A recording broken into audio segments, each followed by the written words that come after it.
This is a very exciting time for neuroscience, and I use neuroscience here writ large to refer to cognitive science, psychology, neurology, linguistics, anthropology, all of the disciplines that focus on the brain and the mind. I say this because there are initiatives now around the globe to really give a big push to understanding the brain, both at the level of simple curiosity of how does it work, at the level of understanding the architecture of the brain so we can make better smart robots, and finally, third, at the level of curing neurological and psychiatric disorders.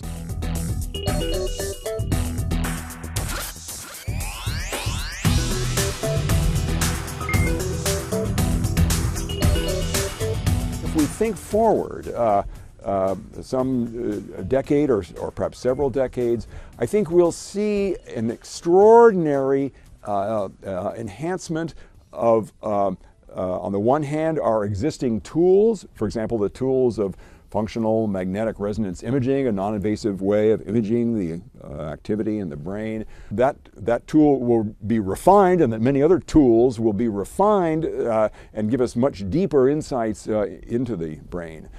The most exciting things, however, of course, are the things we can't completely predict. Things like tiny nanobots, robots that can find their way into the insides of neurons and wirelessly report out to a computer on the outside the electrical and the chemical activity within these neurons.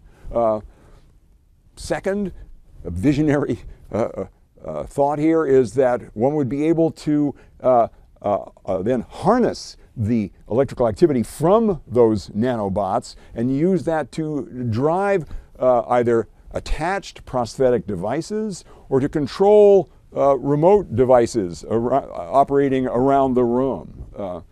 And finally, I think a key advance over the next decade or two will be the development and testing of real theories of mind, real theories of how the brain works. For the neurodegenerative disorders such as Alzheimer's and Parkinson's, early detection is right now really the important advance for us. And so this will involve refining current methods that are already good but not good enough so that we can diagnose individuals with these disorders at an early stage and then treat them with drugs that we are now developing to prevent the further progress of the disorders. But we need more than that. We need to find treatments for these disorders. And very significantly, a key part of the BRAIN initiative here in the United States has been to prescribe a big part of that effort toward the development of new treatments for these disorders. So I think it's appropriate to be quite buoyant about the future over these next decades. I think it's going to be a very exciting time.